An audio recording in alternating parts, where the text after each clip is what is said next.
Nous ouvrons donc ce nouveau libre journal de l'éducation en partenariat avec l'ICEP, l'Institut des sciences sociales, économiques et politiques, qui a son principal campus à Lyon, mais aussi pour la formation continue, un campus à Paris.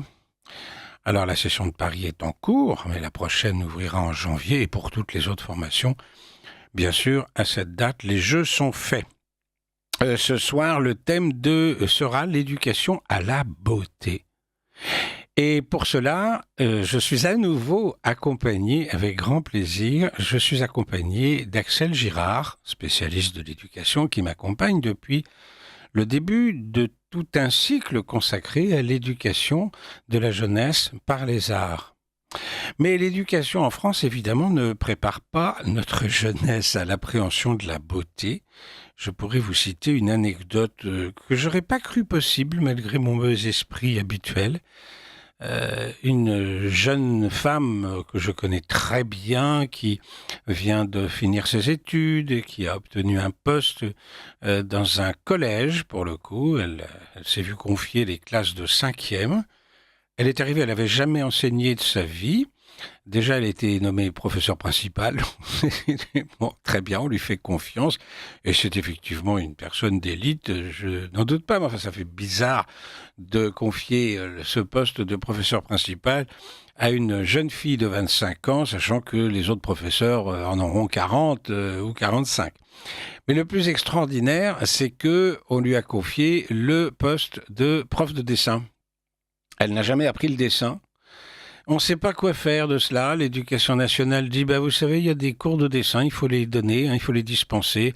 Ah, il y a quelqu'un qui a appris le dessin? Non, c'est pas grave, on va confier ça. Vous savez, on est dans le sketch des inconnus avec le prof de gymnastique qui donnait des cours de philo. Si vous vous souvenez de ce sketch des inconnus, les inconnus tapaient toujours au cœur de la cible. C'est ça qui était très agréable avec eux. Ils pourraient plus du tout aujourd'hui se produire, bien entendu. Mais enfin, à l'époque, on était encore dans les années 80, ils étaient capables de le faire. 80, même 90.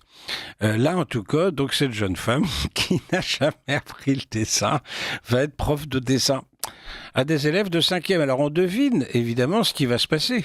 Alors comme elle n'est pas du tout mal conçue, elle va pas faire comme la plupart des autres en disant écoutez, exprimez-vous, crachez dans vos mains et puis répandez de la pâte sur votre papier canson et puis voilà, vous touillez là-dedans et ça va faire très beau, exactement comme le coucher de soleil sur l'Adriatique qui relevait d'un canular, je crois qu'on devait être en 1905, mais il me semble que j'ai déjà parlé de cette histoire, avec deux très grands créateurs, qui étaient Maurice Utrillo et puis celui qui se fera connaître, Roland d'Orgelès, à cause de la Grande Guerre, malheureusement.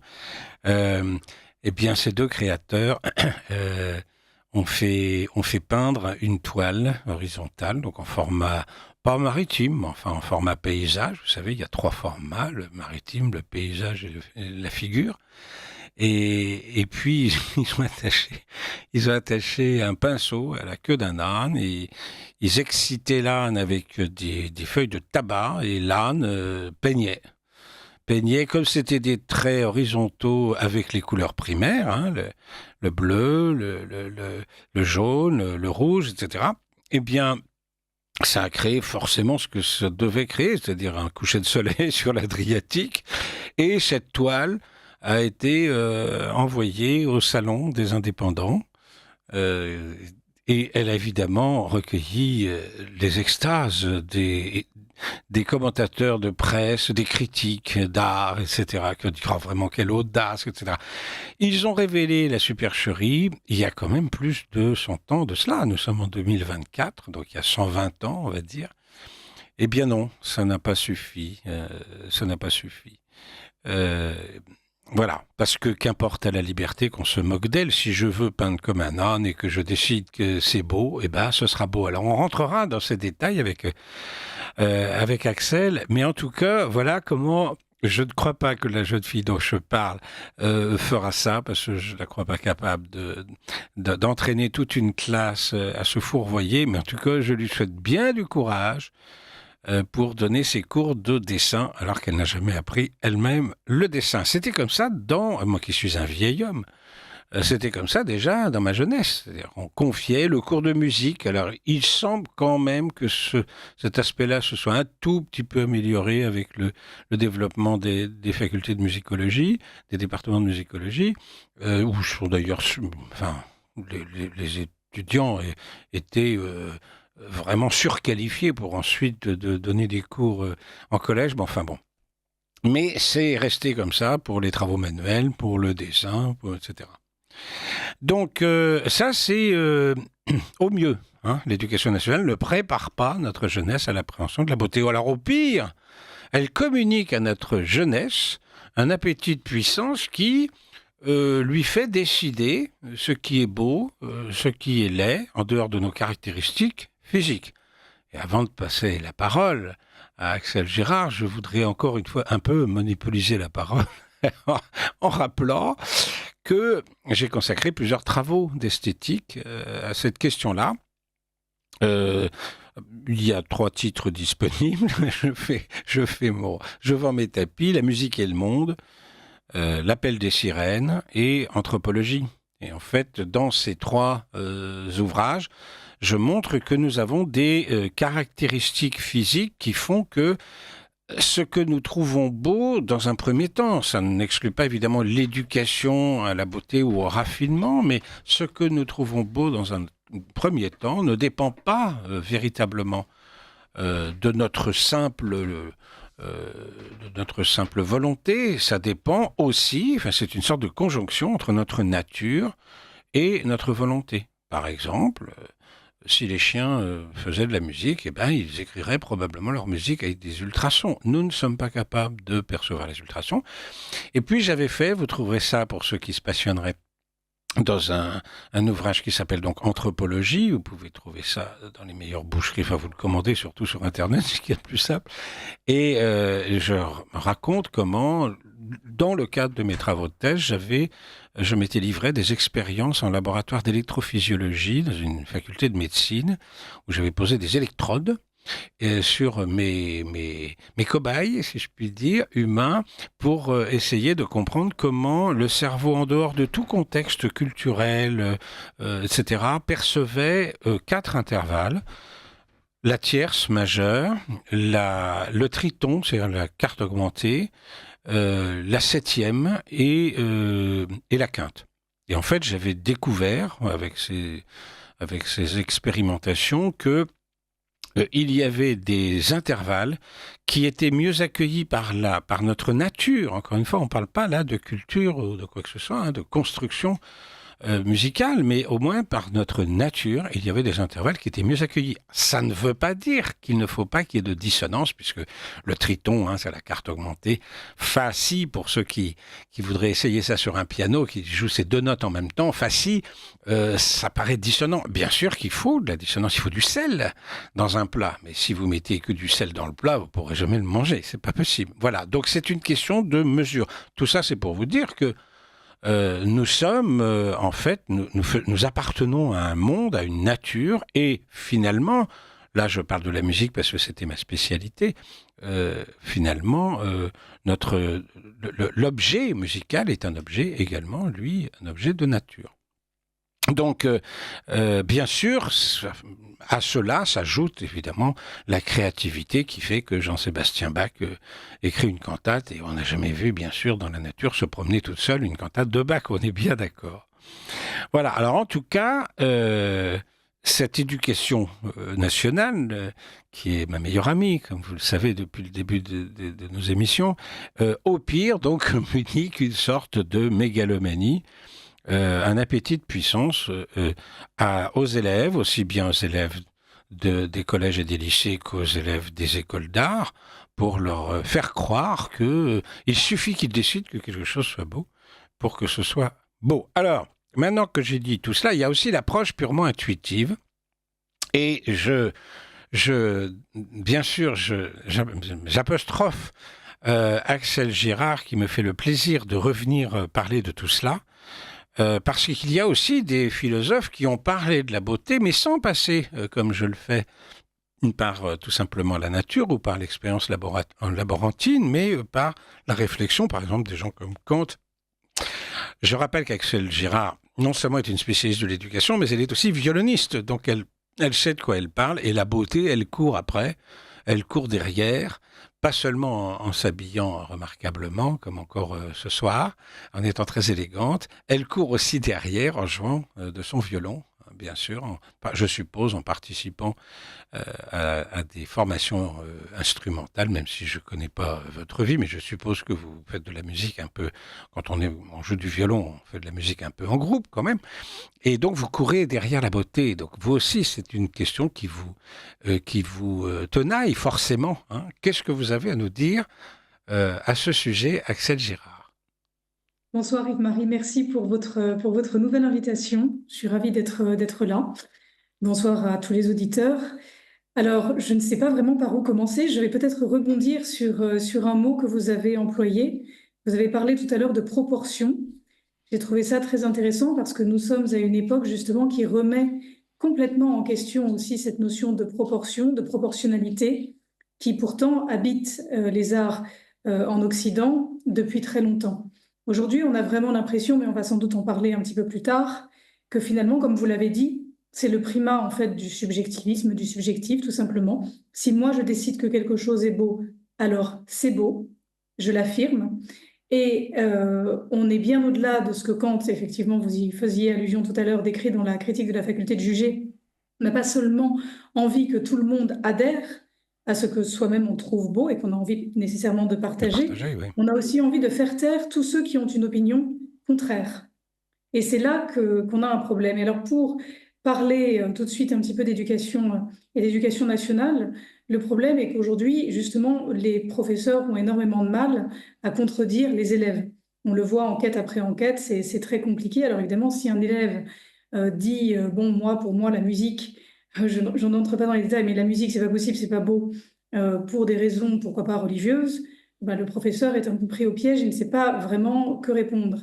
Et si, à l'inverse, quelqu'un veut imposer quelque chose comme étant beau, alors le professeur se heurte aussi au problème de lui opposer tout simplement un refus. Parce que finalement, au nom de quoi? Puisque tout se vaut. Ouais. Et en plus de ça, cette tyrannie est une tyrannie, bien sûr, de dictateur.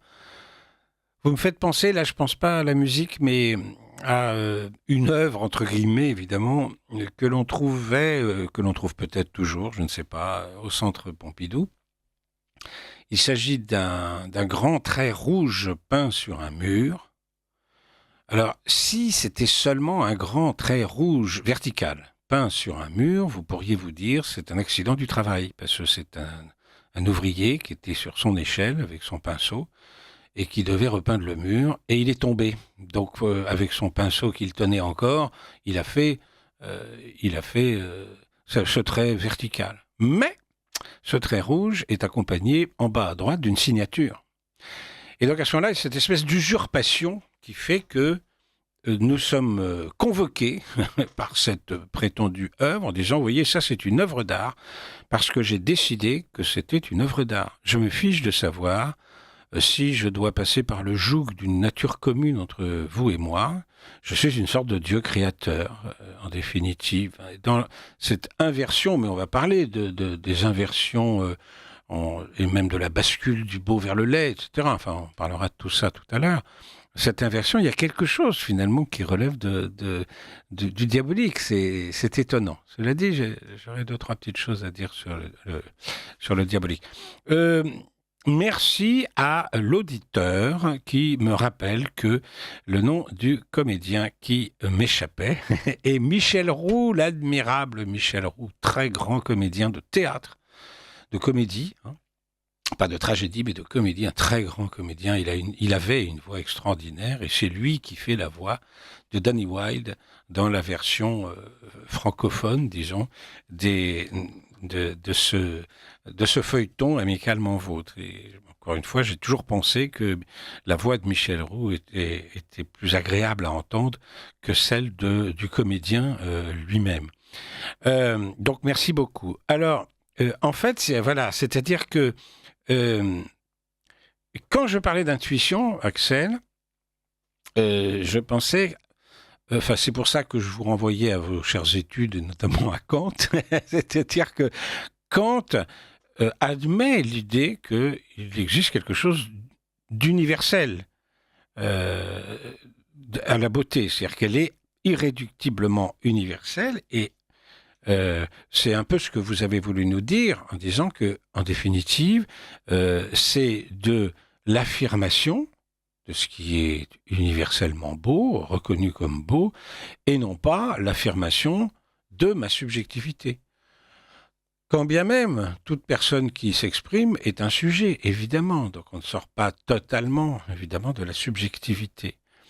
Mais c'est sûr qu'aujourd'hui, et vous nous l'avez rappelé, ça n'est pas facile de parler comme ça, parce que ça va contre les dogmes contemporains qui font triompher le relativisme, pas seulement dans le domaine moral, mais aussi dans le domaine esthétique. Oui, tout à fait. De toute façon, il y a aussi des ponts entre justement ces deux domaines. Et finalement, le lien qui a été établi entre ce qui est beau et ce qui est bon, on en retrouve la trace très tôt. On en parlait un petit peu avant l'émission, Mhm, mais c'est vrai qu'en regardant un petit peu les chroniques, moi, je me suis intéressée un petit peu aux chroniques médiévales de la péninsule ibérique. C'est un petit peu spécialisé, mais il est vrai qu'on trouve dans la description des personnages, qui sont des personnages historiques, des correspondances justement entre le caractère vertueux et la beauté. Donc ces deux choses-là vont ensemble, et il me semble que très longtemps dans l'histoire de l'Occident, on a cette correspondance. Il était très intéressant pour moi de découvrir, parce que je ne savais pas, que c'est Christine de Pisan qui établit un lien en l'écrivant, hein. Bon, c'est incontestable entre la vertu et la beauté. C'est intéressant pour ce personnage historique en particulier. Donc je pense que on ne peut pas finalement faire l'économie de la question de la morale, de l'éthique ou de la morale quand on parle de beauté, quand on parle du beau.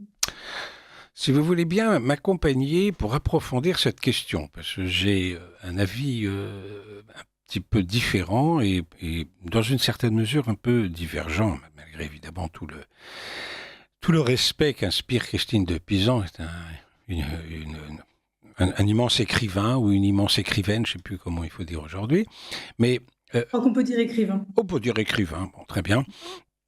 Et pour que nos téléspectateurs, parce qu'on dit nos auditeurs, mais ils nous voient, comprennent bien de qui il s'agit. C'est quelqu'un qui a vécu au XVe siècle, du moins dans la première moitié.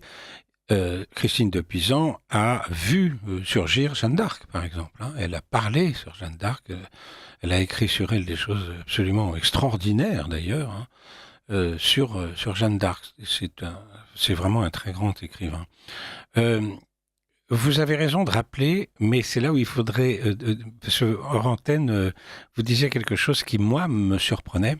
Dans la pensée médiévale, enfin dans la vision médiévale, euh, la gentille, c'est la... Je suis désolé pour vous, Axel, la gentille, c'est la blonde aux yeux bleus. Et la méchante, la sorcière, celle qui perd finalement la pauvre Blanche-Neige, c'est la brune aux yeux marrons. Hein, c'est vous. Donc, et c'est très curieux parce que, alors, je ne suis pas spécialiste de cette question. Il faudrait essayer de comprendre d'où vient cette valorisation de la blondeur, de la clarté des yeux. Est-ce que les yeux bleus nous renvoient au ciel, la blondeur au soleil, alors que vos jolis, vos jolis cheveux noirs, bah, au contraire, renvoient aux ténèbres, et les yeux noirs, bah, ce seraient les yeux du diable, quoi. Est-ce que il y a des gens qui ont travaillé cette question-là ou pas? Alors oui, indéniablement. Alors moi, je ne suis pas historienne d'art, Ouais, donc je vais ouais. répondre avec toutes les précautions du monde et j'espère ne pas dire de bêtises. Mais il me semble que la blancheur donc du teint, donc dans les représentations, effectivement, y compris pendant la Renaissance et après, et en tout cas cet attachement à la peau claire, aux cheveux clairs, aux yeux clairs, il me semble que ça tient, je crois, à la transparence, à ce qui se voit. et à ce qui est clair, tout simplement. Je crois que c'est aussi simple que ça, mais si on regarde un petit peu, encore une fois, dans ces chroniques que j'ai regardées, c'est très intéressant parce que du côté, donc vraiment de l'Espagne, du sud de l'Espagne, on voit que, à l'inverse, voilà, la femme idéale Ça, c'est a passionnant. les cheveux noirs, a les yeux ténébreux. Donc, finalement, tout dépend un petit peu de l'endroit où on se trouve.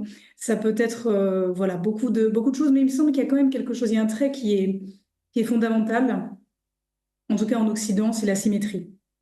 C'est la beauté, c'est aussi beaucoup donc la question de la proportion et de la symétrie. Ça, c'est absolument fondamental et dans ce que j'ai recherché tout au long d'ailleurs de ma vie, j'ai pu constater ça. Alors, c'est vrai que chez les Grecs, chez des gens comme Praxitèle, par exemple, le grand sculpteur Praxitèle, on cherche des proportions idéales. Par exemple, il faut qu'entre les deux yeux existe une largeur qui soit égale à celle d'un œil. Euh, je donne cet exemple seulement. Mais donc, c'est vrai qu'il y a cette idée des proportions. Parlons même pas du nombre d'or. Mais c'est étonnant de voir comment on a essayé de rationaliser à ce point la beauté et surtout de la relier au bien. Et c'est là que j'ai quelques petites choses à vous dire.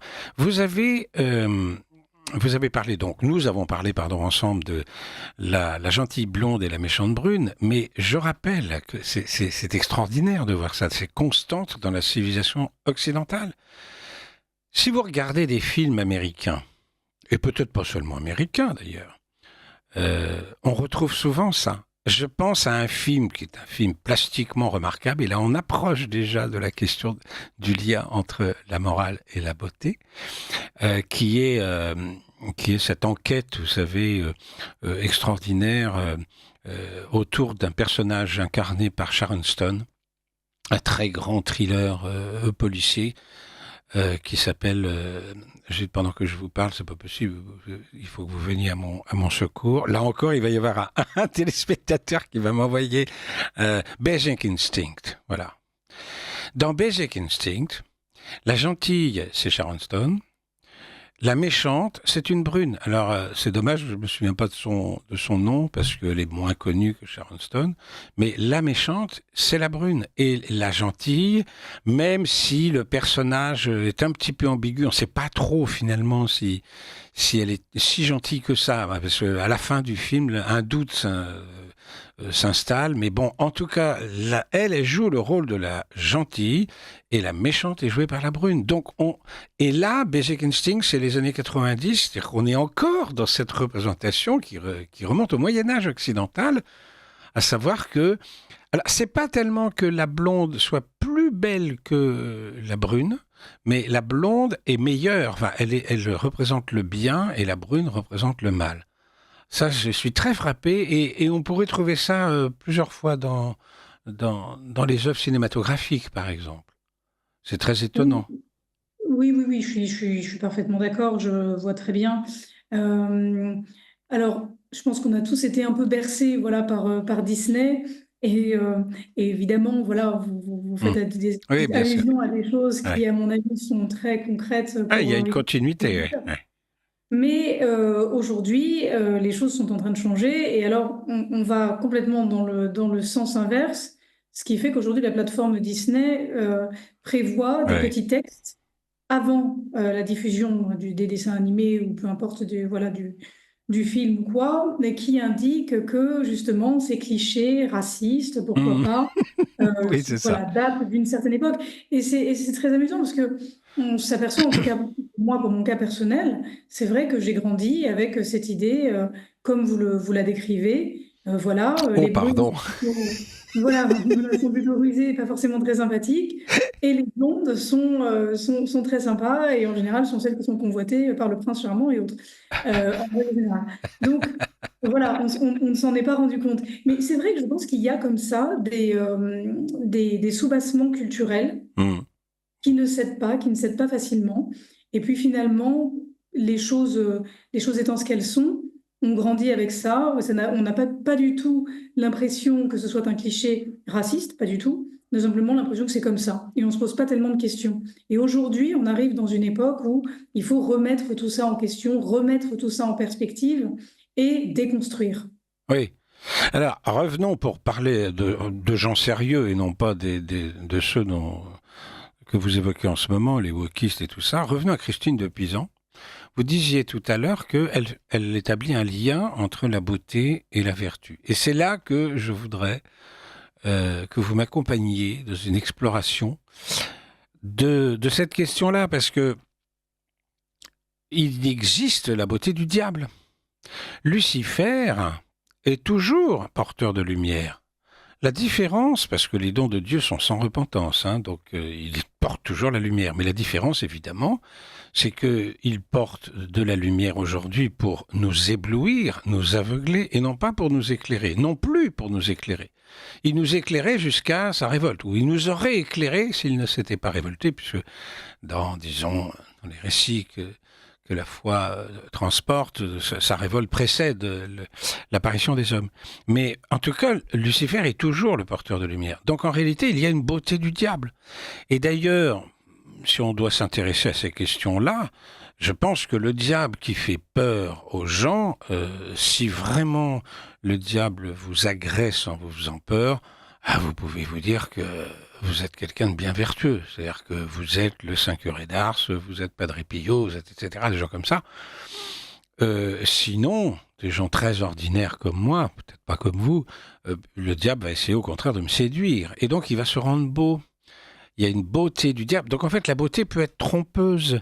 Et de fait, il y a quelques œuvres, éventuellement des œuvres mineures d'ailleurs, qui ont essayé de faire comprendre cela, que la beauté et la vertu n'étaient pas nécessairement liées.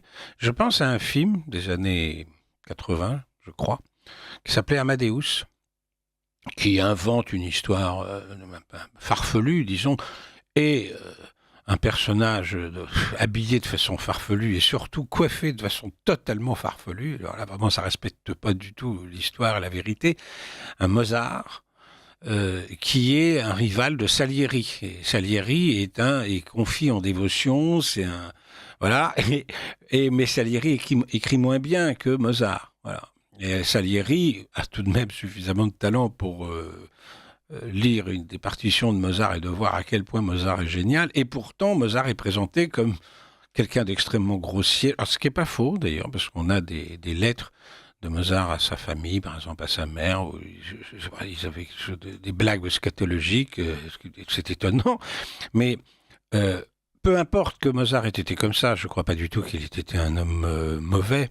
Mais l'intérêt de ce film, c'était de montrer qu'il y avait une différence véritable, fondamentale entre le beau et le bien. Et que c'est pas parce que Salieri était prétendument, en tout cas dans les formes, un bon catholique, que sa musique était forcément supérieure à celle de Mozart. Donc, je peux citer un dernier exemple, alors là, qui vient de mon expérience de professeur. Je me souviens quand il y a eu l'affaire Polanski, j'avais en face de moi une étudiante qui s'était mise en colère en disant « ça peut pas être un grand cinéaste parce que c'est un salopard ». Mais si, c'est un grand cinéaste et c'est un salopard. Pour autant, alors le procès n'ayant jamais été instruit, évidemment, on ne peut pas conclure. Enfin, admettons donc qu'il ait été un vrai salopard. Mais ça n'empêche évidemment pas Polanski d'être un grand cinéaste. Tous ses films ne sont pas égaux, le dernier encore moins que d'autres, mais enfin, il a Rosemary's Baby, justement, qui est le plus grand film d'épouvante jamais tourné. Enfin, on n'a jamais égalé ce film-là. Ou des films drôles comme Le Bal des Vampires. Enfin, justement, c'est souvent inspiré d'ailleurs de choses un peu sombres, mais il a un talent extra. Tess, qui est un très très beau film. C'est évidemment un grand cinéaste. Et c'est évidemment, il peut tout à fait être un criminel. Regardez le Caravage, pour monter d'un étage. Le grand peintre, le Caravage, c'est un meurtrier. Et quand il a tué, il se défendait pas contre des agresseurs qui voulaient lui chipper sa bourse. C'était vraiment un hyper violent. C'est un meurtrier, mais c'est un peintre immense. Donc il n'y a pas de lien entre le beau et le bien de ce point de vue-là. Et on pourrait continuer comme ça indéfiniment. Aragon a écrit des choses très belles, mais il a aussi écrit un poème à la gloire de la GPU, qui était quand même la police politique abominable de l'Union soviétique, et qui terrorisait et qui capturait des gens, qui les torturait, etc. Lui, il écrivait des poèmes à la gloire de cette police-là. Donc bien sûr que c'est un salopard. Et bien sûr que c'est un grand poète, car il a écrit des très belles choses. Je situe Aragon parmi, selon mon classement à moi, enfin c'est pas un classement, mais les 5 meilleurs poètes du XXe siècle, quoi, avec le Claudel des 5 grandes odes, avec Apollinaire, avec Péguy, et puis avec Léopold Senghor. Voilà, pour moi, c'est les 5 plus grands. Enfin, là, je n'impose pas ça à qui que ce soit. Il y a des gens qui peuvent beaucoup aimer Saint-Jean-Père, c'est pas du tout mon cas, etc. C'est un salopard. Et à la limite, j'aurais pu comprendre que l'on pendit Aragon si le communisme avait été aussi mal vu que le fascisme pour d'autres écrivains qui ont payé leur complaisance à l'égard de ces régimes totalitaires. Il n'empêche que c'est un grand écrivain. Donc je ne vois pas le lien qu'établit Christine de Pizan. D'ailleurs, vous dites Christine de Pizan, mais vous savez qu'on aurait pu remonter jusqu'à Platon, puisque avant notre intervention sur ces ondes, nous avions un rappel, du moins avant l'émission précédente, l'avant-dernière émission, nous avions un rappel de la pensée esthétique de Platon, et qui lui, effectivement, fait cette équivalence entre le vrai, le beau et le bien. Voilà, là où je voulais vous promener, Axel Girard, parce que je ne crois pas que cette triade du beau, du vrai et du bien soit aussi pertinente qu'on le dit. Je pense qu'il faut rester dans le champ, vraiment dans le champ esthétique, pour pouvoir argumenter, pour pouvoir justement avoir cette discussion. Là, vous avez pris des exemples qui dissocient l'homme et l'œuvre. Mm-hmm. On peut effectivement pas tout prendre d'un bloc. C'est déjà la première chose. Et la deuxième chose, c'est que, ma foi, nous ne sommes que des hommes et des femmes, et donc nécessairement imparfaits, alors que l'œuvre esthétique, elle, peut prétendre à une forme de perfection, je mets là beaucoup de guillemets, mais en tout cas, elle peut y prétendre. Tandis que l'homme, dans son existence, évidemment, et naturellement, si on se place dans une perspective catholique chrétienne, est nécessairement pécheur, et donc nécessairement imparfait, et nécessairement sous l'influence, à un moment ou à un autre, du diable. Alors, vous avez parlé aussi un petit peu de ce grand film Amadeus. C'est un film extraordinaire que je conseille à tous les auditeurs de voir si cela n'est pas encore fait. Oui, ça pose beaucoup de questions. Ça pose beaucoup de questions, justement. Qu'est-ce que le diable peut inspirer et peut inspirer de beau? C'est un problème philosophique, c'est un problème eschatologique, d'ordre eschatologique, qui pose en tout cas la question de l'eschatologie. C'est un problème religieux, c'est un problème très, très vaste. C'est difficile comme ça d'apporter une réponse, même un avis. Mais il y a aussi beaucoup d'œuvres qui ont été inspirées par Dieu, et notamment de compositeurs. Je pense que vous connaissez John Taverner, qui a expliqué que toute son œuvre, le compositeur contemporain, toute son œuvre a été inspirée par Dieu. Oui. Oui, alors l'intérêt du film Amadeus, c'est de dire que Amadeus, il s'occupe pas tellement de ces choses-là, n'empêche qu'il écrit mieux on voit Salieri écrire sous le regard du crucifix. Vous vous souvenez d'une scène où il cherche un accord, il le trouve, il réussit, et il dit grazie Signore, il l'a dit en italien, merci Seigneur. Donc c'est ça qui est intéressant dans ce film. Encore une fois, laissons tomber la perruque qui n'a jamais existé, la perruque rose, tout ça. C'est des effets de mode du XXe siècle à l'époque des punks. Mais évidemment, ça n'existait pas à cette époque. On a des portraits tout à fait véridiques de Mozart. Il se déguisait pas comme ça du tout. Et ça, ce sont nos fantasmes contemporains. C'est comme toutes ces personnes disons du XVIIIe siècle que l'on représente avec des mouches, de la farine sur le nez, sur les joues, etc. C'est pas du tout vrai. Il suffit de regarder des tableaux anciens pour voir que ce n'est pas du tout vrai. Enfin, ça, c'est un détail. Donc, c'est vrai que, en revanche, on peut dire que si la beauté est mise au service du bien, alors elle nous elle nous grandit. Et je demande à la régie s'il est possible qu'il nous passe le Miserere d'Allegri, par exemple, qui est quand même une des plus grandes œuvres vocales jamais écrites.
Vous appréciez cette émission? Alors aidez Radio Courtoisie à en produire d'autres. Rendez-vous sur soutenir.radiocourtoisie.fr. Merci d'avance.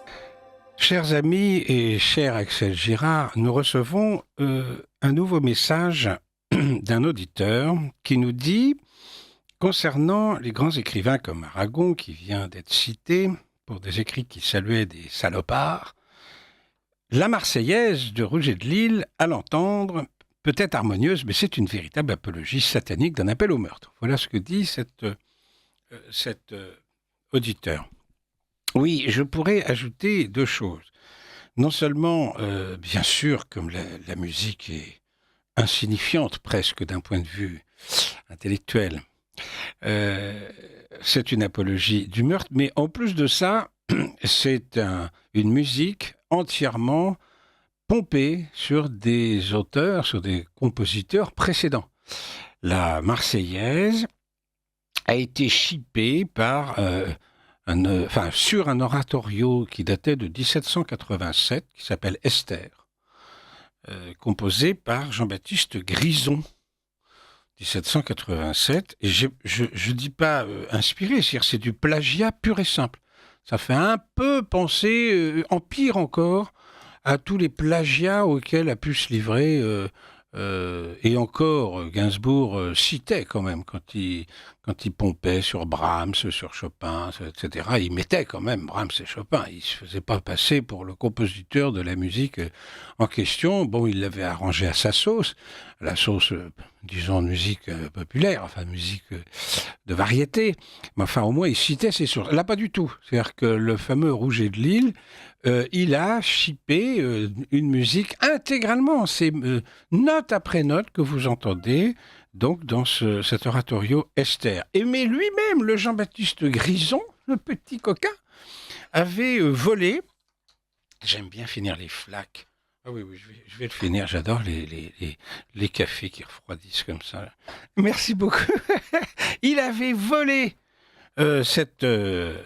disons, le thème à un Piémontais, on dirait aujourd'hui un Italien, mais enfin, qui s'appelle Jean-Baptiste Viotti, qui avait écrit un thème et variation en Do majeur en 1781, donc quelques années auparavant quand même.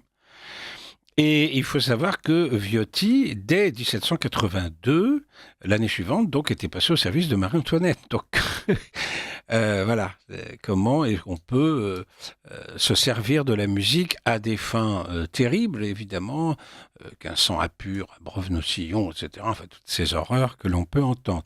Et c'est totalement plagié, là aussi. C'est vraiment note après note, il faut le savoir. Il y a quelque chose de très drôle avec la Marseillaise, c'est que les paroles donc, de notre hymne national sont décriées à peu près partout dans le monde. Ça choque énormément. Donc moi, je suis fille de diplomate et c'est vrai que très souvent, j'ai entendu des étrangers voilà, nous expliquer que ces paroles étaient tout à fait indécentes et dérangeantes.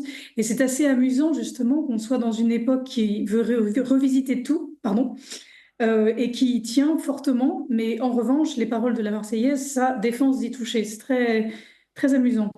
Oui, il y a quelque chose de tabou dans cette affaire. Oui, c'est comme ça.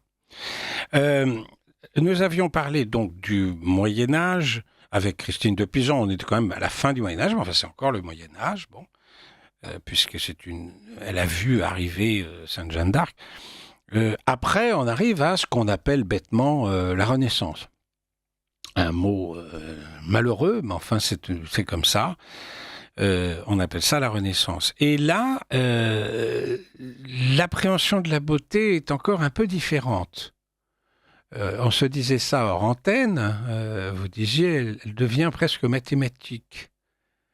Cela dit, on a connu ça aussi sous l'Antiquité, avec Pythagore, par exemple, hein, pour qui tout était nombre, et donc il fallait découvrir le mystère du monde, le secret du monde, dans le nombre. Et notamment, les intervalles, justement, les gammes pythagoriciennes, etc., étaient fondées sur l'idée du nombre. Vous avez d'ailleurs une idée très très claire de ce qui était dissonant et qui ne pouvait pas plaire et qui n'était pas beau et qui n'était pas bon. pense qu'en tant que musicologue, vous pouvez en parler beaucoup mieux que moi d'ailleurs, mais il y a ce triton qui est totalement défendu. Et justement que les compositeurs évitent, ou alors qu'ils utilisent à dessein, Oui, mais qui est en tout cas fortement déconseillé dans son utilisation et qui est très difficile à entendre. oui, C'est très on déplaisant. appelait Diabolus in musica. Diabolus in Absolument. musica. Voilà. Voilà. Mais ce qui est intéressant, donc, cette idée des proportions. Et comme vous m'aviez parlé de ça en antenne, vous aviez dit la beauté, par exemple, la beauté féminine, obéit à des proportions. Et c'est vrai que à cette époque-là, nous avons 33 normes. Et je voulais vous réserver une surprise en vous récitant ce qu'on appelle un blason, c'est-à-dire une sorte d'hommage rendu au corps féminin. Et alors, évidemment, ça va être un peu long, ce 33 normes quand même. Ça fait 33 strophes, hein. Mais il n'y a aucune raison qu'on se prive du plaisir de le faire. Je le récite. Blanche, le bel émail en ta bouche, qui s'ouvre en souriant à l'aurore de nos nuits, tandis que l'ombre est pâle et la lune se couche, la lumière y s'éveille et le soleil reluit. Blanche, ta gorge écrin de chair, où l'orfèvre du monde a déposé ton cœur, je penche mon visage aux portes du sanctuaire et n'entends que le pas d'invisible pudeur. Blanche, ta main ouverte, abandonnée aux muses, qui m'inspire un poème indiscret, qu'un chaste frisson alerte en l'attente animée des mots que je vais dire à tes plus doux attraits. Noir l'épi de tes sourcils, étendu sur le champ radieux de mes songes, qui borde le sommet d'un lac où je me plonge à l'appel enchanté des nymphètes graciles. Noirs tes yeux qui m'engloutissent et m'entraînent soudain aux cavernes profondes, sous des voûtes secrètes nos yeux se répondent, qui font briller ainsi tes coupoles d'iris. Noir le froufrou délicieux de ta perfection, où mon regard s'enroule aux bouclettes de soie, qui mènent prisonniers mes plus tendres émois vers l'éminence ombreuse et ma dilection. Rouge tes joues empourprées des folles confidences où nos amours parés d'orgueilleuse élégance invitent ma passion à dévoiler tes ors quand la sage raison me retiendrait encore. Rouge tes lèvres gonflées de chaleur et d'un sang qui bouillonne et les ouvre aux troubles sentiments, et les miennes les couvrent et je m'y désaltère et je goûte exaucer tes salives amères. Rouge ton mamelon comme un fruit mûr d'été où s'endorment au repu nos enfants allaités, mais en d'autres saisons nos amours y reviennent à l'appel éperdu des ardeurs souveraines. Ronde ton cou de satin clair, hisse d'une collée ta nuque vers le haut, offrant à mes baisers la colonne de chair qui se dresse ou replie au creux de mes assauts. Ronde tes bras forts te protègent, bandent leurs muscles fins contre mon torse lourd, repoussant affolé l'audacieux arpège qui monte les allées d'un merveilleux parcours. Ronde que tu laisses paraître si tu fuis. Éblouissante courbe est ta révolution comme un astre qui tourne, et ton jour et ta nuit embraseraient mes yeux d'une égale émotion.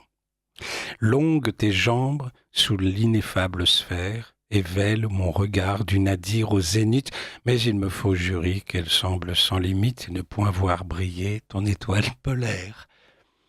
Longue ta main dessine sur le drap les signes inconnus de ton consentement, que tu daignes ouvrir à mon entendement, et tout autre que moi ne les comprendrait pas.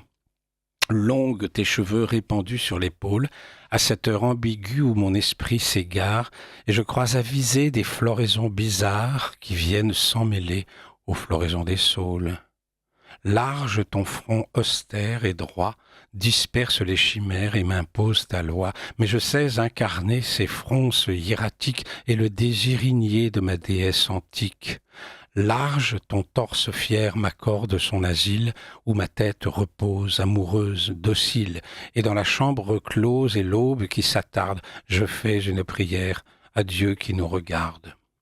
Large tes hanches recueillent l'ambroisie quand au creux de l'amphore le Seigneur a choisi de consacrer ton corps, neuvaine maternelle où s'épanche à l'enfant la vigueur immortelle. Fines, tes doigts au toucher de la fée croisent, décroisent et sur pointe se dressent et crissent le ballet des jeunes coryphées sous l'entrechat des rimes et des mâles adresses.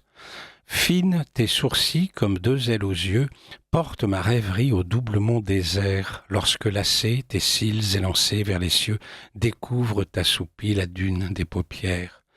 Fines, tes lèvres se desserrent et je hume la laine, expirant les fragrances où des mots me répondent, murmurés en silence, et l'on présume à peine une langue éphémère sous la peau rubiconde. Menu, tes dents pincent la lippe, abaissant à la hâte une herse d'ivoire, sur la chair amollie, défense dérisoire emportée par un feu que tes sens émancipent. Menue l'oreille qu'un souffle chaud effleure, où se glisse incurvé sous les plis elliptiques un tourbillon sonore et de sourde musique, bourdonnant à l'entrée de l'intime demeure. Menu, ton sein force l'espace et ferme l'horizon aux plus fières beautés, Olympe d'harmonie où règne en majesté la douce tyrannie que tu me dédicaces. Étroite, ta taille campe ta noblesse et garde le mystère des saintes promesses, écrites sous l'anneau que nous portons au doigt, ainsi l'amour te cambre et tu m'ouvres ta voix. Étroite, mais je te sais craintive et l'honneur impérieux si je livrais au monde un secret de ces lieux où la nature aimante a conçu le plus doux pour mener au bonheur l'hommage de l'époux. Étroite ton genou, replié sous ma paume, attarde l'intrépide aux portes du royaume, et du sommet aride où deux versants m'attirent, je vois à tes remous lequel il faut choisir.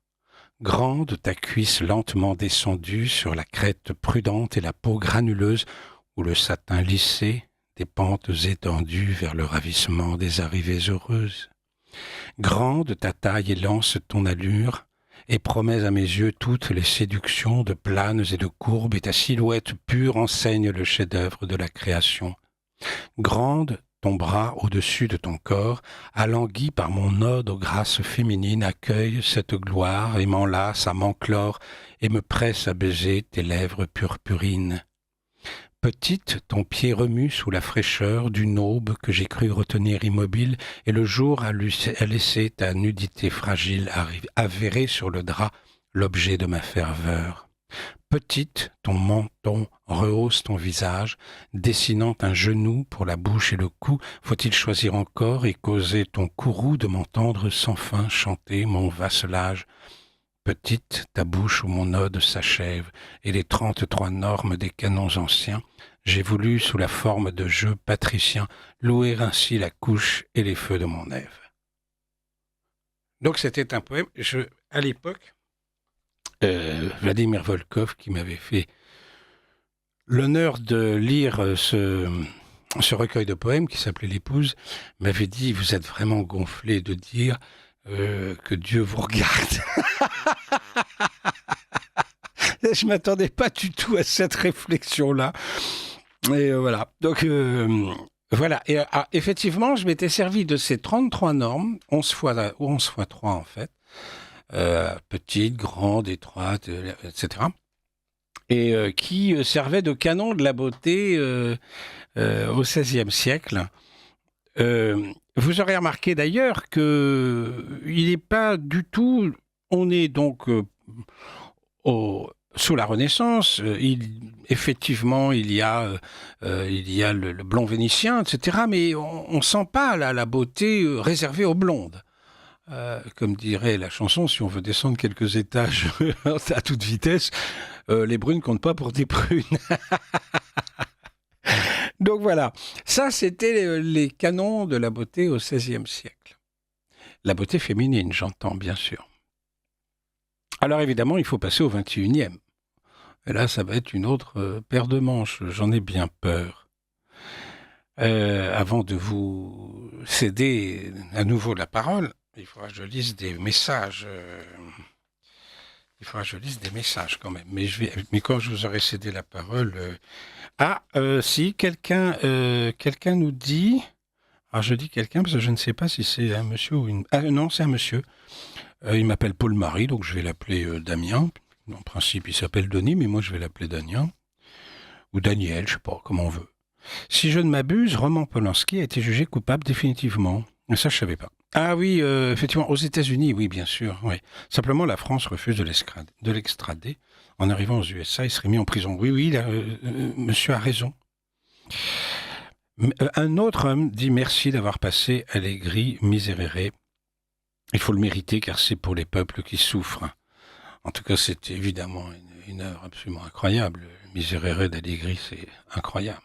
Je ne sais pas si on a écrit quelque chose d'aussi beau dans toute notre art vocal. C'est incroyable, le Miserere d'Allegri. Voilà, donc je lirai un autre après, mais oui, je voulais vous dire simplement, il y a le problème du beau à notre époque. Voilà, on n'a pas fini malheureusement, de rire jaune. Nous l'avions dit déjà ensemble, Axel Girard, qu'à propos de la musique, puisque vous êtes musicienne, dans mon enfance, au conservatoire, il y avait même ça sur l'auditorium du bon conservatoire, il y avait la musique et l'art d'organiser les sons de manière agréable à l'oreille. On a démonté de manière agréable à l'oreille. Désormais, c'est l'art d'organiser les sons. C'est pas un art. Voilà, j'ai décidé d'organiser des sons et c'est beau parce que j'ai décidé que c'était beau. Donc on a ce problème-là et puis on est tellement dans le subjectivisme qu'on arrive avec des canons de la beauté. Je viens quand même d'en citer les 33 normes de la Renaissance. On va nous dire, ça, j'ai entendu ça toute ma vie. Hein. Oui, mais non, mais ça c'était à la Renaissance. Mais enfin, les normes d'un corps féminin, on en décide de façon tout à fait arbitraire. Aujourd'hui, c'est plutôt les gros qui sont mis en valeur, parce que sinon c'est grossophobe. Je peux en parler, je suis moi-même en surcharge pondérale, donc je comprends cette misère. Mais alors même que, par parenthèse, cette exaltation de l'obésité va à l'encontre, enfin ça procède ce wokisme, disons, conduit à une non-assistance à personne en danger. Je rappelle que l'obésité est un problème médical, c'est un problème de santé publique. Si moi on me demande de faire des régimes, alors vous imaginez un gros obèse encore pire que moi, c'est un vrai problème. Donc de les conduire à se complaire dans ces lignes, tout simplement parce que sinon ces malheureuses personnes vont complexer. Bah oui, moi aussi, il fut un temps où les femmes se retournaient sur mon passage sur la plage de Copacabana, mais maintenant c'est passé. Voilà, c'est comme ça. Et non, l'obésité, c'est un problème de santé publique. C'est pas une mode de la beauté. C'est pas un canon de la beauté, Axel Girard. C'est-à-dire que oui, l'obésité est un problème de santé publique et un problème de santé publique qu'on voit revenir de façon récurrente sous la forme de plans nationaux de lutte contre l'obésité, d'année en année comme ça. Et en fait, rien ne se passe puisqu'aujourd'hui, si je ne dis pas de bêtises, c'est c'est un Français sur deux qui est en surpoids, sinon en risque de surpoids. Et dans la population générale, les personnes les plus jeunes sont celles qui sont le plus exposées. En fait, et aujourd'hui, avec le mode de vie qui est celui notamment des jeunes générations, donc qui incite beaucoup à la sédentarité, à rester chez soi, à regarder son écran d'ordinateur, à faire du sport dans sa chambre. Oui, parce que ça existe concrètement comme ça, littéralement, malheureusement. Vous allez sur Internet, vous allez sur des sites qui vont vous expliquer comment vous allez faire du sport tout seul chez vous. Bon, ça ne sert pas à grand-chose. Bref, tout ça pour dire que oui, alors le problème de l'obésité est complexe. Là encore, je ne suis pas spécialiste de la question. Simplement, il y a aussi l'obésité qui découle de maladies. Et là, on est complètement dans autre chose. Mais il est bien évident qu'aujourd'hui, sur les réseaux sociaux, quand on regarde notamment Instagram, c'est quand même très problématique de voir qu'il y a parfois, ça n'est pas systématique, mais un encouragement au nom de ce qu'on appelle, alors je vais irriter les auditeurs de Radio Courtoisie, j'en suis désolée, mais voilà, au nom de ce qu'on appelle le body positivisme, voilà, on peut tout à fait être Positivisme corporel, non? Que je vais essayer de voilà, faire un effort. Oh là là. Bien trouvé, le positivisme corporel, pourquoi pas. C'est en tout cas, voilà, il y a quand même, certaines fois, on est même au bord de l'injonction. Voilà, faites-vous plaisir, quels que soient les effets, et acceptez-vous tel que vous êtes, parce que c'est c'est le diktat, et les autres vous accepteront. Et évidemment, on fait courir aux gens des risques Mais sérieux, bien sûr. encore en termes de santé publique, parce que je rappelle quand même que se bourrer de chips, de frites et rester chez soi, ça n'a jamais conduit personne à une longévité particulière. Donc c'est tout à fait problématique. Aujourd'hui, ce qui est intéressant, c'est que autrefois, l'art était beaucoup plus, je crois, j'en suis convaincue, une expérience collective. Pour revenir à ce qu'on disait au début de l'émission, justement, on parlait de Kant et de la critique de la faculté de juger. Je veux ce que moi je trouve beau, je veux argumenter avec les autres, expliquer pourquoi c'est beau. Et puis le goût, on n'en a pas parlé, mais voilà cette notion philosophique du goût qui est très complexe. Le goût, c'est quelque chose de partagé, c'est quelque chose de socialement défini, d'esthétiquement défini aussi. Voilà. Aujourd'hui, on a complètement changé de monde et on va vraiment vers ce qu'on pourrait appeler un art de soi, un art pour soi, et aussi un art de soi dans le sens où, effectivement, du point de vue du physique, voilà, je suis gros, j'ai des piercings, je me tatoue partout, je suis comme je suis, et puis je viens comme je suis, hein, et vous êtes sommé d'aimer ça et de m'accueillir dans ma différence qui est montrée, démontrée, et c'est assez terrible. Oui, c'est terrible quand on voit que ça conduit des gens à des problèmes de santé considérables. Alors c'est bien gentil que Botero, pour citer donc un sculpteur qui est peintre, qui est peintre, je crois aussi, hein, il n'est pas que sculpteur, il me semble, Botero. J'espère que un de nos auditeurs va me renseigner là-dessus. Ok, très bien, il a conçu des formes, il s'amuse à cela, c'est bien sûr avec des gros, on peut dire, des gros et des grosses. Ça n'est pas être grossophobe que de dire à quelqu'un qui est trop gros qu'il faut qu'il fasse attention, qu'il se soigne. Au contraire, c'est se préoccuper de sa santé, c'est une maladie, c'est un problème de santé publique. Ce Alors, qui est intéressant, c'est ouais, que pour revenir vraiment sur la question de l'éducation, la France n'est pas championne en matière d'éducation thérapeutique. Elle n'est pas du tout championne non plus dans l'éducation, voilà, à la nutrition, à ce que serait une façon bonne de se nourrir. Et finalement, tout est lié, hein. Bon, voilà, mens sana in corpore sano. Ça fait très longtemps aussi qu'on a, voilà, pour revenir justement à la question indirectement, mais tout de même du beau, du bien, du vrai. Bon, voilà, tout ça, tout est lié. Et finalement, quand on a une éducation nationale qui a complètement renoncé là-dessus, parce que c'est aussi l'affaire de chacun, même pas des familles, hein, même pas des parents, c'est oui, l'affaire de oui. chaque personne individuellement. Bon, bah, et voilà, on a les effets des causes que l'on connaît. Alors là, on va toucher le fond, si vous voulez bien, Axel Girard, c'est la valorisation de la laideur. C'est-à-dire, plus c'est laid, mieux c'est. Là, il y a vraiment quelque... Alors que moi, j'ai dit tout à l'heure que le diable est beau. Il y a la beauté du diable, qui est une beauté trompeuse, qui est une beauté qui me conduit au mal parce que, justement, je suis séduit par le diable. Mais il y a Alors, encore... juste Oui, une chose, si vous me permettez, Yves-Marie, je vous en c'est prie. simplement de dire que, enfin, c'est très difficile, on va pas faire de la phénoménologie, mais en fait, c'est compliqué comme ça à évoquer, mais la beauté du diable. De la même manière que lorsque vous avez, allez, je prends un exemple un peu grossier, vous ne m'en voudrez pas, mais vous avez du vrai sucre et vous avez du faux sucre.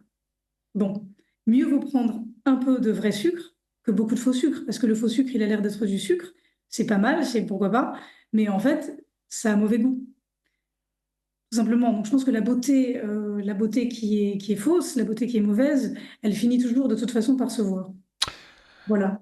Oui, c'est intéressant de vous l'entendre dire. C'est une question que je me pose depuis très très longtemps et je ne suis pas tout à fait convaincu de ça. Moi, je pense qu'il y a la beauté. On peut s'en servir encore une fois pour le meilleur et pour le pire. Alors, on a entendu avec Allegri comment quelqu'un mettait la beauté au service du bien, de la prière, de la, du recueillement. C'est vrai d'ailleurs, entre parenthèses, je vais élargir le cercle de mes adversaires, mais euh, quand on voit aujourd'hui comment des jeunes ados font de la musique qui est de la musique d'ado, qui est de la musique de rebelle, qui est de la musique qui est très sympathique en tant que telle. Bon, je dis pas que c'est comparable à Allegri, bien sûr, mais au service de la liturgie, je pense que c'est une erreur, c'est un contresens. Glorious est un contresens. Alors, ça peut attirer mais de façon superficielle, disons, des jeunes. Bon, après tout, je suis pas là pour, et je suis bien incapable de sonder les reins et les cœurs. Mais quand on est dans une église face au Saint-Sacrement, je me sens plus aspiré par le Miserere d'Allegri ou autre chose que le Miserere, parce que le Miserere est bien entendu quelque chose qui appartient, disons, à un groupe de prière extrêmement profonde et portant sur la misère humaine, justement. Euh, mais je vois pas comment on peut, en battant comme ça, la batterie, etc., dans tous les sens, je vois pas comment on peut favoriser le recueillement. Et ça m'est arrivé, il y a, on peut, je suppose que c'est la capitale de Glorious, c'est l'église Sainte-Blandine à Lyon. Et il y a là des gens tout à fait sympathiques, des jeunes gens tout à fait sympathiques. Je suis allé plusieurs fois à la messe Sainte-Blandine à Lyon. Euh, bon, je vais pas donner des leçons, quoi que ce soit, mais mon point de vue d'esthète, en tout cas de quelqu'un qui a écrit sur l'esthétique, euh, fait que je vois pas ce qu'il peut y avoir de pertinent là-dedans. Il y a un temps pour tout. Il y a bien sûr un temps pour danser, pour se trémousser, pour sauter en l'air. C'est très très bien. Euh, dans une église, le débat n'est pas tout à fait nouveau, parce qu'on trouve des documents tout à fait étonnants, médiévaux, où il y a des prêtres qui se plaignent de ce que les fidèles, justement, sautent en l'air. Mais dans une église, on n'est pas là pour ça. C'est pas un lieu qui est fait. Ben, on va pas passer. Alors, ça n'existe plus à votre génération, ça existe à la mienne. On va pas passer un slow pendant la messe, quoi. Enfin, là pour le coup, c'est assez facile à comprendre.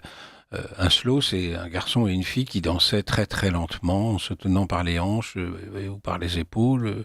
La fille tenait les épaules et le garçon tenait les hanches. Bon, puis voilà.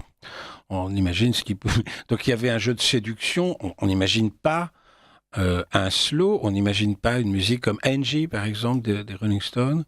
Dans le cadre d'une liturgie, ça n'a pas de sens. Et pourtant, c'est une très jolie chanson dans son domaine, voilà, dans sa catégorie. Évidemment, on n'est pas chez Allegri, mais ni chez Vittoria, hein, bon, bien sûr. Mais c'est quand même une très très jolie chanson. Et ça n'a rien à faire dans une liturgie. Donc ça, c'est aussi un problème. Euh, c'est pas n'importe quelle beauté, quoi. Oui. Je pense que le problème vient du fait qu'aujourd'hui, surtout dans la jeune génération, on a du mal avec la question de la disponibilité. Pour écouter le Miserere que nous avons entendu tout à l'heure, que nous avons écouté tout à l'heure, il faut avoir une forme quand même de disponibilité. Il faut être prêt à le recevoir. Il faut être prêt à faire silence. Il faut être prêt à accueillir cette musique. Parce que même si elle se prête beaucoup plus au plaisir, à l'expérience du plaisir musical que tout un tas d'autres choses que vous avez évoquées tout à l'heure, il n'en reste pas moins qu'il faut quand même l'accueillir. Elle a quand même une complexité qui lui est inhérente et qu'il faut, encore une fois, pouvoir recevoir. Aujourd'hui, surtout les plus jeunes ont du mal avec l'idée de la patience, ont du mal avec l'idée de la durée, ont du mal à simplement faire silence, à écouter. Vous regardez aujourd'hui dans une classe, un professeur a beaucoup de mal à se faire entendre. Alors ça dépend dans quelle école, mais dans quel type d'école. Mais globalement, quand même, on voit bien que c'est un problème. Et donc, il est beaucoup plus facile finalement de mettre une musique que les gens connaissent, qui est familière, pour justement susciter quelque chose chez eux. Et c'est très dommage, c'est bien dommage. De toute façon, ça participe, selon moi, d'une logique de nivellement par le bas qui est à l'œuvre depuis trop longtemps. Et je pense qu'il faut inventer des formes de résistance à ça. C'est absolument indispensable. Et enfin voilà, tout simplement dans les familles, il faut éduquer ces enfants à avoir cette disponibilité, cette écoute, cette disposition. Pas seulement disponibilité, c'est aussi une question de disposition et même de disposition de l'âme Et je crois que c'est absolument fondamental. Il y a une chose, si vous me le permettez, Yves-Marie, que je voudrais Bien sûr, Lucien. ajouter à ce que je disais tout à l'heure. J'ai cherché la référence pour ne pas, voilà, pour dire les choses le plus exactement possible. Donc tout à l'heure, je parlais du compositeur britannique John Tavener, donc qui a écrit notamment, qui a composé donc le voile protecteur. Je traduis de l'anglais. Pardonnez-moi, je vais parler anglais 2 secondes. The Protecting Veil, voilà. Voilà. Donc le voile protecteur. Très bien. Donc c'est une œuvre donc qui date de 1988. Et donc cette œuvre reflète directement la foi, en l'occurrence la foi religieuse orthodoxe russe du compositeur. Et elle commémore en fait, enfin l'œuvre commémore une apparition de Marie Théotokos, donc la mère de Dieu, au début du Xe siècle, dans l'église Sainte-Marie des Blachernes de Constantinople. Ah oui. C'est une œuvre absolument extraordinaire, je la conseille vraiment à tout le monde, c'est une expérience esthétique formidable. Voilà, donc je voulais simplement ajouter ça. Merci, parce que j'ai envie de l'écouter. Moi, je ne connaissais pas ce compositeur, mais je ne comprends pas. Vous aviez pas dit que c'était un compositeur anglais ou enfin, c'est en C'est un compositeur britannique, oui, tout à fait. britannique Oui, oui, oui. mais qui Et est pourtant, de foi oui, orthodoxe. Ah, absolument. d'accord. Alors, les Blachernes, pour replacer un peu dans le contexte historique, le palais impérial autrefois donnait vraiment sur la mer. Maintenant, bon, il y a quand même un quartier très agréable à Constantinople avec des hôtels, etc. Et puis les Blachernes, c'était tout à fait de l'autre côté, c'est-à-dire on peut dire au nord de la ville, où là, il reste plus grand-chose non plus, de toute façon, de toute cette époque de l'Empire romain d'Orient, qui s'est jamais appelé Empire byzantin, rappelons-le. Tout ça, c'est des appellations fantaisistes des historiens occidentaux. On n'a jamais parlé d'Empire byzantin, c'était l'Empire romain d'Orient. Eh bien, écoutez, après l'émission, je vous demanderai, non pas votre 06 que j'ai déjà, mais les coordonnées de ce compositeur. Mais je voulais quand même qu'on termine sur les choses, encore une fois, très graves, c'est-à-dire entraîner notre jeunesse vers la laideur, c'est-à-dire faire passer le laid pour le beau, et d'ailleurs, pourquoi pas le beau pour le laid, c'est-à-dire le meilleur apparaissant comme le pire, et le pire apparaissant comme le meilleur, qui est typiquement la subversion, le diabolique, quoi. Il y a quelque chose de cela. C'est en antenne, vous me parliez de la tenue vestimentaire. Vous disiez, il y a des gens qui s'habillent de façon extrêmement laide, et ils trouvent que c'est le dernier chic de s'habiller de façon extrêmement laide. Une espèce de complaisance dans la laideur, quoi. Oui, j'ai découvert que donc le grand couturier Karl Lagerfeld donc parlait donc du survêtement comme de quelque chose qui en fait revenait à abdiquer, c'est-à-dire à renoncer à toute, Bien sûr. pas seulement à la mode, mais voilà au fait d'être bien mis, comme on dit. Mais oui, Euh, oui. Aujourd'hui, voilà, on s'habille en survêt, comme on dit, et Ouais. c'est très chic, c'est très cool, c'est très décontracté, mais ça passe, comme on dit. J'emploie ces expressions un peu désagréables à dessein, voilà, pour faire entendre les choses, parce que tout va ensemble finalement.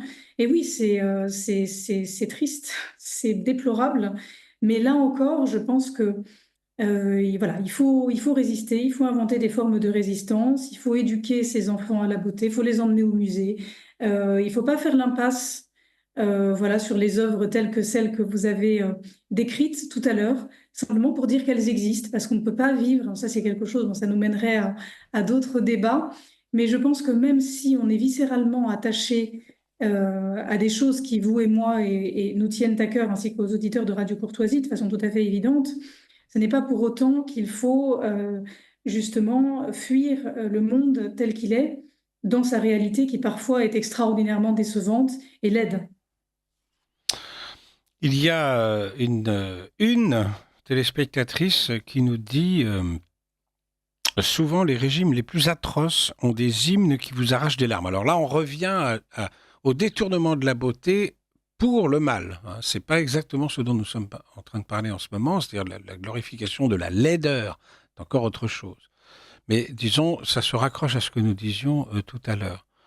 des hymnes, dans les régimes les plus atroces, des hymnes qui nous arrachent des larmes. C'est tellement vrai. Le chant du départ pour la Révolution sous la Terreur, l'hymne soviétique qui surclasse l'hymne tsariste, l'hymne nazi plus entraînant que le Deutschland über alles. Alors, je ne connais pas bien l'hymne nazi. Le Deutschland über alles, comme on le sait, c'est un plagiat d'un cantique. C'est quoi? C'est Tantum Ergo, tout simplement. Hein. C'est un plagiat du Tantum Ergo. Mais les Allemands, les Anglais nous ont chippé leur God Save the Queen, qui était en fait une hymne française. Enfin, c'était pour la guérison de la fistule du roi. Voilà, on avait dit Dieu sauve le roi. Bon, bref. Comme quoi, éthique et esthétique ont divorcé depuis longtemps. Mais est-ce qu'ils ont divorcé? Non, je crois que réellement, je vais citer une chose, mais je finis qui serait capable de chantonner l'hymne suisse ou belge ou autre, sans parler de celui du Vatican, qui, bien que de Gounod, est d'une platitude confondante. Alors, je ne connais pas l'hymne de l'État du Vatican, ce qu'on appelle le Saint-Siège, parce que la cité du Vatican, c'est un lieu, mais la personne morale, on l'appelle le Saint-Siège. Mais vous savez, si les orgues, par exemple, ont mis longtemps à s'imposer dans la liturgie de l'Église, d'ailleurs, les orthodoxes ne les ont toujours pas adoptés, les orthodoxes chantent sans les orgues, c'est parce que à l'époque des persécutions des chrétiens sous l'Empire romain, les persécutions se faisaient accompagnées par de l'orgue. Alors, c'était pas les grandes orgues, c'était pas un grand orgue conçu par Clicquot sous Louis XIV, bien sûr. C'était pas des orgues aussi raffinés, mais enfin, quand même, c'était des orgues et qui accompagnaient les malheureux martyrs qui se faisaient dévorer par les fauves, etc. Donc, on voit bien que, je sais pas, quand cette personne qui s'appelle Laurie nous dit ils ont divorcé depuis longtemps, l'éthique et Non, je ne suis pas certain qu'ils aient divorcé depuis longtemps. Je pense que ça a toujours été deux univers distincts. Mais bien entendu, c'est d'autant plus agréable quand on voit quelqu'un qui met la beauté, non pas au service de la tromperie, de la laideur. C'est là où je m'en tiens à ma théorie. Hein. Vous voyez que je ne vous suis pas parce que vous avez essayé de me dire non, vous ne devriez pas penser totalement ça. Je le pense encore totalement, mais c'est très bien. Comme ça, nous sommes complémentaires. Il y a eu beaucoup de choses, effectivement, beaucoup de travaux philosophiques sur la question de la musique des régimes dictatoriaux, autoritaires. C'est très intéressant. Mais il y a aussi des gens qui ont écrit que le Te Deum de Charpentier, finalement, donc le début du Te Deum de Charpentier, Pam, pam, pam, pam, pam, pam, pam. voilà, et c'est voilà qui a été utilisé, réutilisé, enfin bon, mais que c'était effectivement une musique entraînante qui parlait, qui s'adressait directement à l'âme et qui suscitait l'enthousiasme, pour parler comme Platon, dans le sens en tout cas platonician du terme, et que c'était problématique. Donc, de la même façon, effectivement, les hymnes ou les chants nazis, voilà, peuvent susciter, enfin, peuvent mettre des gens en marche, pourquoi pas. Mais tout ça est très, très, très complexe. Et je pense qu'on ne peut pas synthétiser, résumer, catégoriser. Tout ça n'est pas diamétralement opposé. Et je crois que c'est, en tout cas, je pense que c'est des travaux, enfin, les travaux auxquels cette auditrice fait allusion indirectement sont très intéressants et valent vraiment la peine d'être découverts. En plus, là, vous parlez d'une époque où la France est au sommet de sa... Je ne sais pas si elle retrouvera un sommet comparable, mais enfin là, elle est à l'apogée, hein, disons. On est sous Louis XIV, et c'est vrai qu'il y a une musique de la gloire. Alors là, c'est une gloire rendue à Dieu, puisqu'il est question de dire nous te rendons grâce, Dieu, etc. Mais on est quand même sous Louis XIV, donc il y a d'autres musiques comme ça, c'est-à-dire qui sont pas forcément liées à ce contexte-là. Pensez à pom pom padam padam pom pom padam pom pom tim padam. C'est incroyable, c'est une musique incroyable. Là, on est vraiment dans la grandeur, dans la gloire du règne de Louis XIV. Oui, oui, C'est oui. La prodigieux. marche pour la cérémonie des Turcs, Et en oui, plus, oui, voilà, c'est oui. ça. C'est-à-dire que, oui, c'est ce que je Clairement. voulais dire. C'est-à-dire que c'est pour se moquer des Turcs, et c'est pourtant une admirable musique. Et c'est pas du tout là pour. Mais on peut pas s'empêcher d'écrire comme ça à cette époque. C'est tellement l'époque de la gloire. Je vais citer un dernier message parce qu'en fait, il va falloir qu'on rende l'antenne. Un monsieur qui dit en art plastique, toujours on a exprimé le beau et on a tenté d'écrire le mauvais. Pensons à l'œuvre de Bach qui est au Prado à Madrid. De Bosch, pardon. Bosch, c'est que ça n'a pas été bien écrit. Bosch, qui est au Prado à Madrid, qui représente le paradis, l'enfer et la vie terrestre. Aussi, je pense à l'œuvre de Piranèse avec ses magnifiques gravures que l'on appelle des prisons. Très belle émission, je l'écoute avec beaucoup d'attention et j'espère votre prochaine émission. Alors, je sais pas, je suis très très indiscipliné. Oui, il me reste 3 minutes. Euh, non, la beauté du diable est un concept élaboré par le poète Milton, l'ami du puritain Cromwell. Avant lui, il était représenté de façon hideuse. Oui, bien sûr, mais ça c'est primitif. De représenter le diable avec des cornes et une queue poilue et des sabots fourchus, c'est une manière de nous faire croire que nous sommes incapables de commettre le mal, parce que nous ne pouvons pas ressembler à cette personne-là. Je me souviens très bien d'un film sur Hitler, où quelqu'un avait dit c'est scandaleux, on représente Hitler faisant sauter sur ses genoux des enfants. En fait, il aurait fallu représenter Hitler en diablotin. C'est d'ailleurs comme ça que les légendes régionales nous montrent des monstres trousse-poil en Vendée, la Grand Goule en Poitou, etc., etc. Sont en fait tout simplement des tueurs en série, des gens comme ça.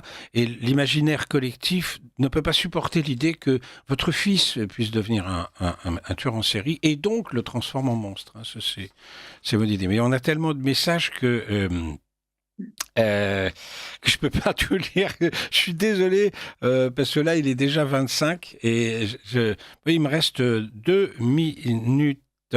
L'obésité résulte pour une part importante de la consommation de sucre contenu dans des produits infantilisants qui excitent les circuits neuronaux du plaisir, produits maternisants. Ceci rapproche le sucre des drogues.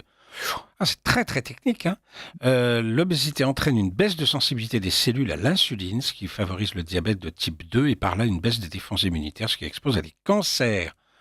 Alors bref, le wokisme est donc un problème majeur de santé publique. Et oui, dans ce cas-là, c'est un problème majeur de santé publique qui devrait être combattu par un gouvernement qui tire sa légitimité de la protection de la population. Mais quand on est illégitime, on peut bien s'occuper surtout des déviances au nom de l'égalitarisme. On va pouvoir méditer là-dessus. 4% environ de toute la musique écrite à l'époque baroque et classique. Il reste aujourd'hui 4% seulement. Seule la meilleure a été conservée. Il y avait donc autrefois 96% de mauvaise musique qui a simplement disparu. N'idéalisons pas le passé. J'idéalise absolument pas le passé. Absolument pas. C'est bien entendu, l'histoire fait un tri terrible. Avis à tous les auteurs qui aujourd'hui sont soi-disant couverts de gloire et de renommée. Sic transit gloria mundi. Ainsi passe la gloire du monde, dit le proverbe. Je suis bien conscient de cela. Je pense que nous devons désormais rendre l'antenne. Chers auditeurs, merci beaucoup Axel Girard pour avoir de Merci à nouveau vous. illuminé cette émission par votre présence et votre intelligence.